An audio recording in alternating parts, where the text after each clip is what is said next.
Hello, good morning, good afternoon, or good evening, depending on where you are joining us from.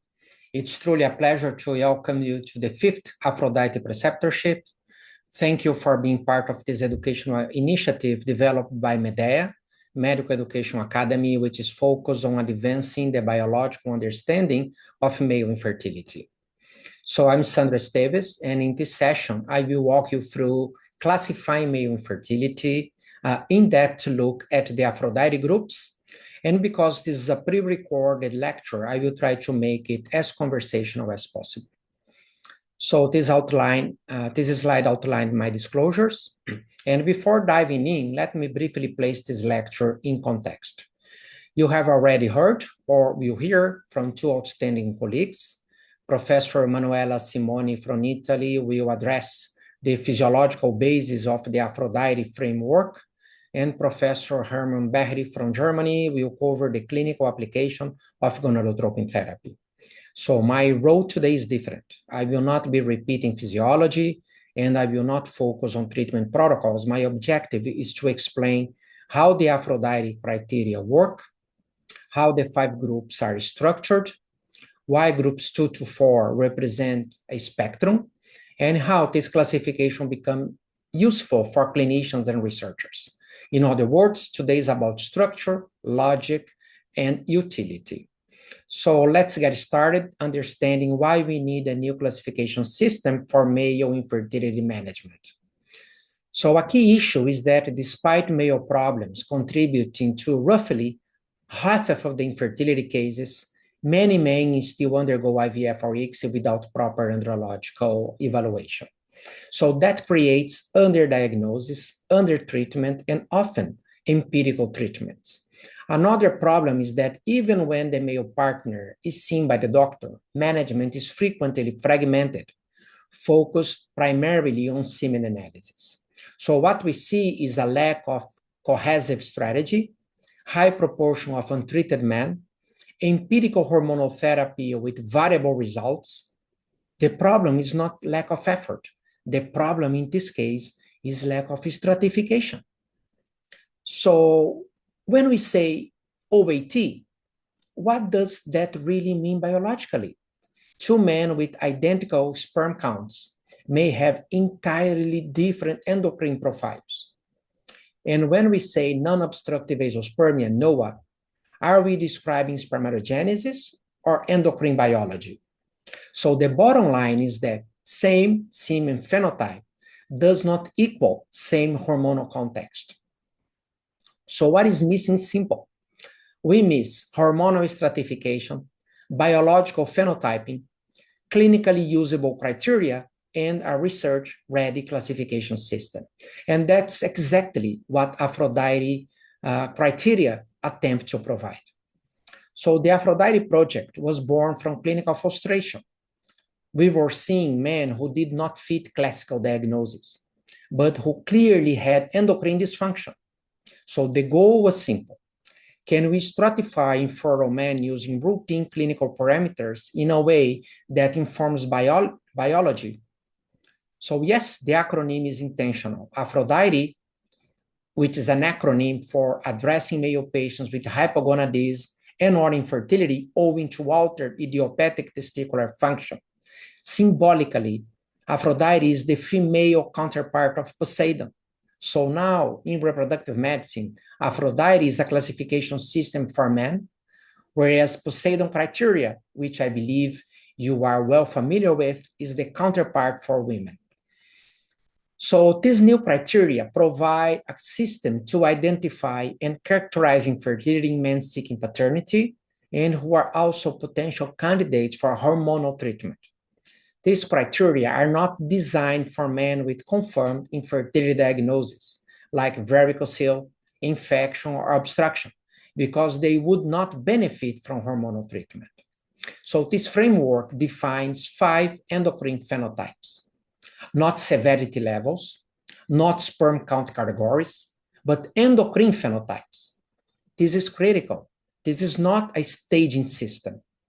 The Aphrodite criteria have 2 key objectives in terms of management. First, enhancing semen quantity and or quality. for those couples aiming for natural conception, and enhancing semen quantity and or quality for those couples undergoing ART with the objective to make ART treatment more successful. So we use clinical patient descriptions obtained from an andrological assessment, including medical history and physical examination. And we also include basic semen analysis, FSH, and testosterone levels. So for semen analysis, we use the WHO framework and reference ranges. And then we classify patients as having normal or altered semen analysis parameters, including azoospermia. FSH levels are categorized as low, normal, or high, based on typical reference ranges, which may vary depending on the platform used for FSH measurement. But for most of us, the normal range is from 1.5 to 12 international units per liter. Well, when it comes to testosterone levels, patients are categorized as having either normal or reduced levels, relying on cutoff values outlined in the most pertinent, relevant guidelines. One particular critical threshold is set at 350 nanograms per deciliter, which is equivalent to 12 nanomoles per liter. So this threshold serves as the most consensual threshold for identifying patients with biochemical hypogonadism. This is where the logic becomes clear. Patients can be mapped along two endocrine axes, FSH action and testosterone status. Everything else becomes a combination of these axes. And beyond labels, this becomes a biological grid. The same semen phenotype can map to different endocrine groups, and that's the core conceptual shift. So let's now see how the criteria work. APHRODITE group 1, this is the clear case. Low FSH, low testosterone, severe oligo, and most commonly azoospermia. This is the classical hypogonadotropic hypogonadism. Here, endocrine failure explains the phenotype, and treatment logic is well established.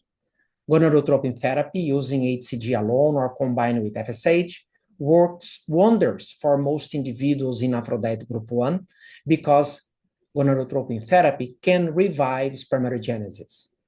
With the right treatment, these patients stand a solid chance of becoming fathers. Now, let's move to the opposite end. Normal semen, normal FSH, normal testosterone, nothing remarkable in the history or physical examination, and yet infertility persists. This is unexplained infertility in the context of couple infertility. So in this group, the question becomes, is normal truly optimal? Can extra FSH stimulate spermatogenesis beyond its baseline? Well, we have evidence from primate models and also human data suggesting spermatogenesis may not operate at its maximum capacity and that exogenous FSH hyperstimulation might help. And we also have data showing that higher sperm counts are linked to shorter time to natural conception. So in fact, the values associated with shortened time to conception are well above the lower normal limits according to the WHO semen analysis reference values. So in other words, normal is not necessarily optimal. So this provides a theoretical rationale for considering FSH therapy as a way to enhance spermatogenesis, potentially improving fertility outcomes in APHRODITE group 5 patients. But to confirm this, we need research. So between groups 1 and 5 lies the real clinical challenge, the idiopathic groups. And this is where groups 2, 3, and 4 stand. So just to refresh, men with idiopathic infertility have abnormal semen analysis, but lack a history of diseases affecting fertility. And additionally, their physical examination and also lab results are mostly unremarkable. So let me begin with group 2, normal FSH and normal testosterone, yet altered semen parameters. Here, we hypothesize functional FSH insufficiency, or if you like, functional hypogonadotropic hypogonadism. The gonadotropin signal may be quantitatively normal. I mean, the FSH, LH serum levels are within the normal ranges, but biologically insufficient. And then we have group 3, which is a variation of group 2. Again, normal FSH, but reduced testosterone levels. Here, we are talking about functional FSH insufficiency associated with biochemical hypogonadism.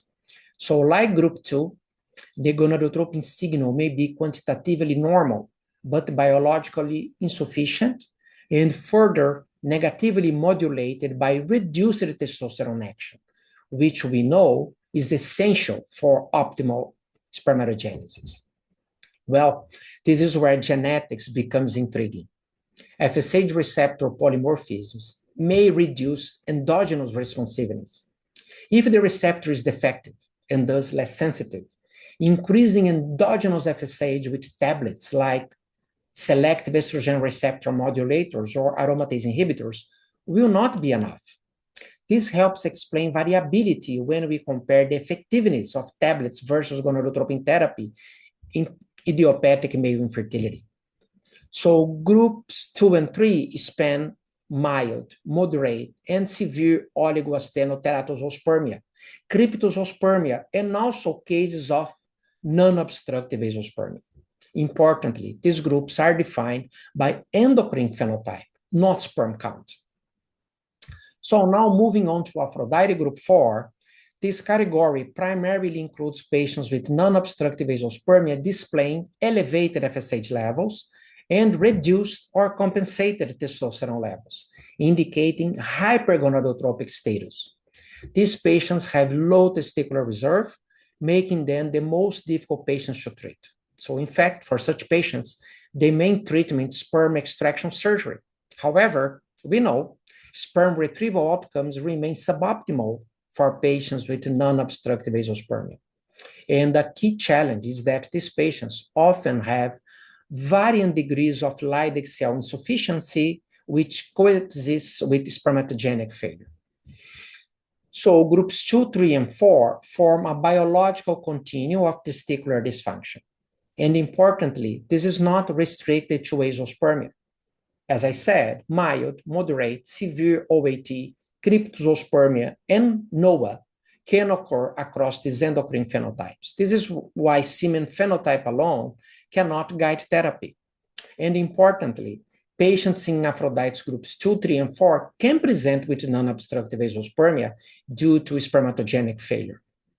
So if we accept that non-obstructive azoospermia is not a single biological entity, but rather a spermatogenic phenotype that can arise from different endocrine environments, the next logical question becomes, is there a biological rationale for hormonal modulation in some of these patients? Well, several mechanisms have been proposed for actually substantiate the proposition of hormonal therapy for these patients. First, we know that hypogonadism is relatively common in patients with non-obstructive azoospermia. And we also know that lower testosterone levels have been associated with reduced sperm retrieval rates.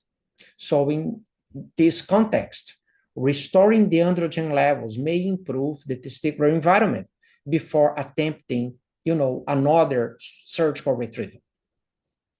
Second, we know that intratesticular testosterone is essential for spermatogenesis, and intratesticular testosterone levels are much higher, than circulating levels.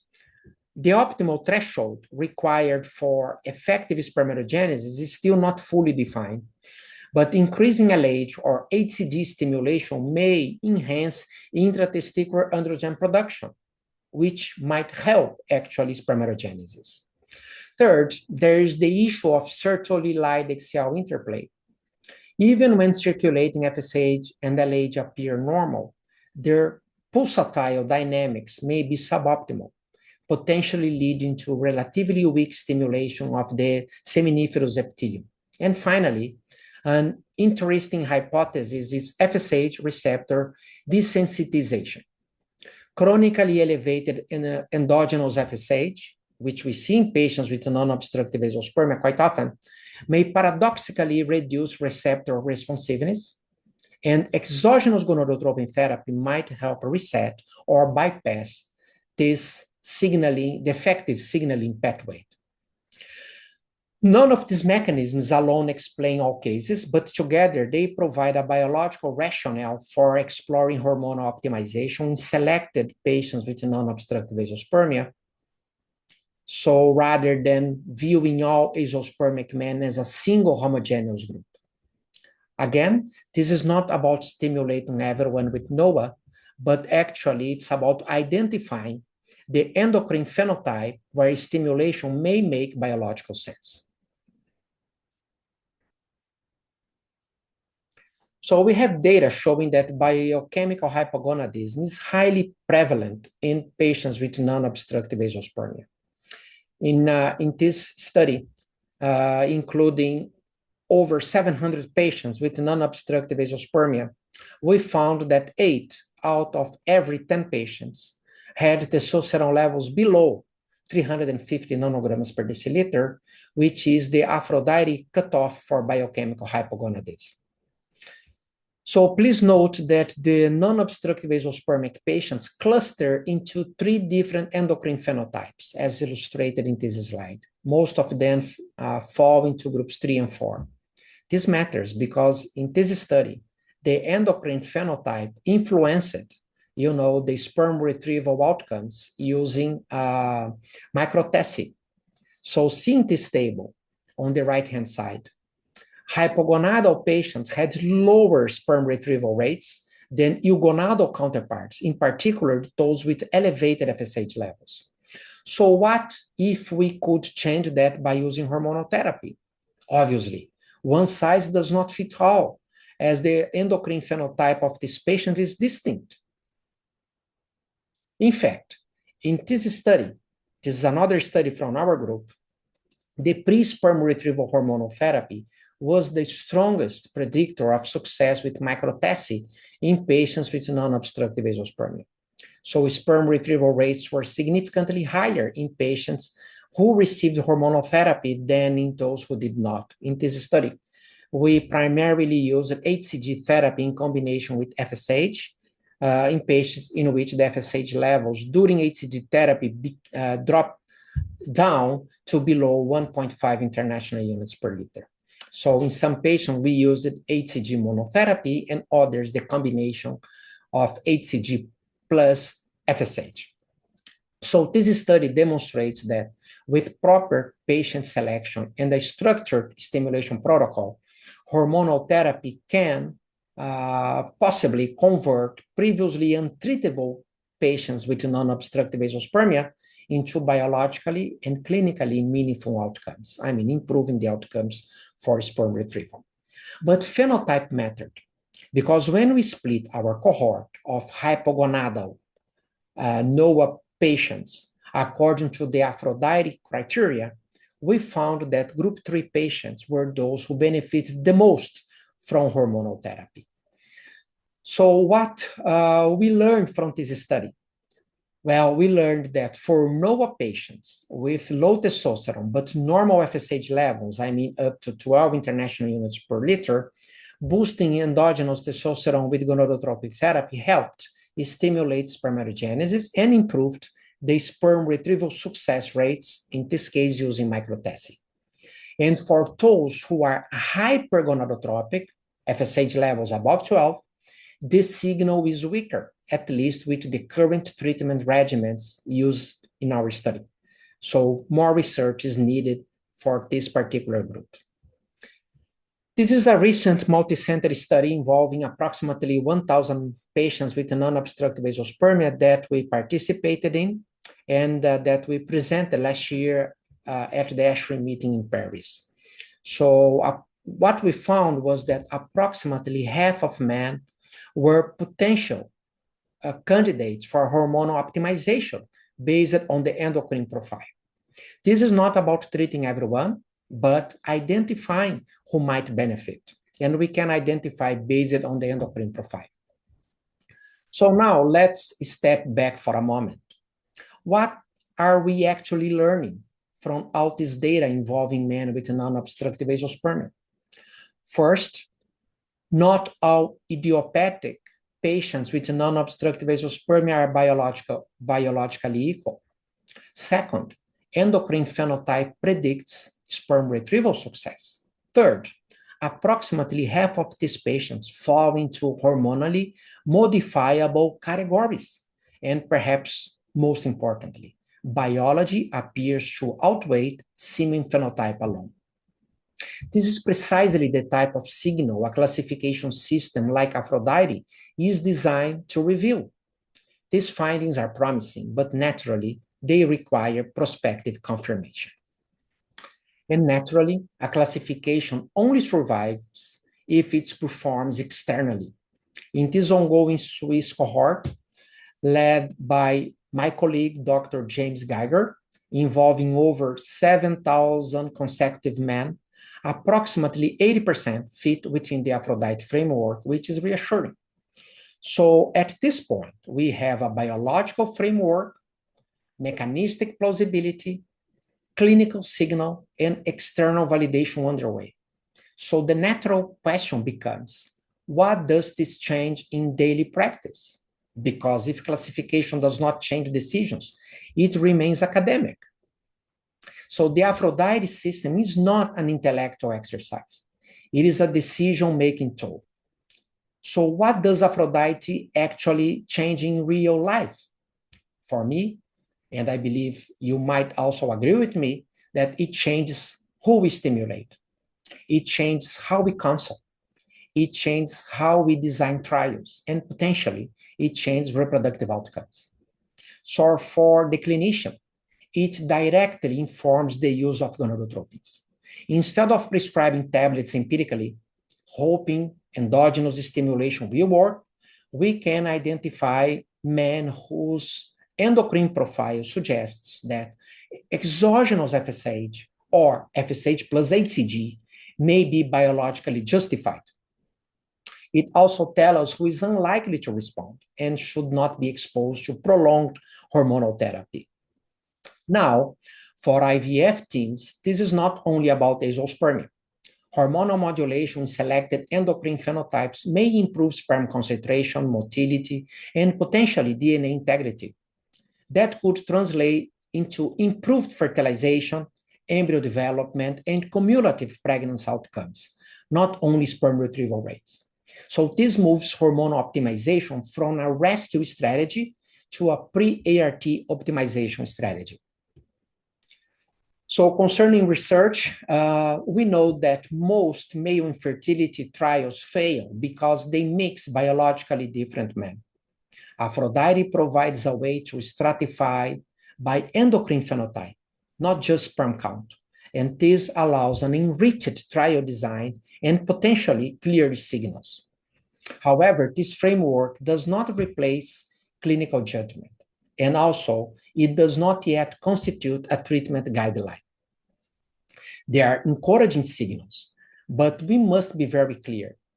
There are still many uncertainties. First, we do not yet have large randomized trials validating treatment per group. Second, the optimal hormonal regimen per phenotype remains undefined. Third, we do not fully understand the interaction between genotype, particularly FSH receptor polymorphisms, and treatment response. And fourth, we do not yet know whether improvements in semen parameters consistently translate into higher live birth rates in all groups. So this is not a finished history. This is an evolving biological model. So the APHRODITE criteria were not developed in isolation. These actually were the result of international collaboration between andrologists, urologists, and reproductive endocrinologists working across different institutions. The work was published in Reproductive Biomedicine Online in 2024, and it received significant recognition and also sparked global interest. So it has generated discussion across societies.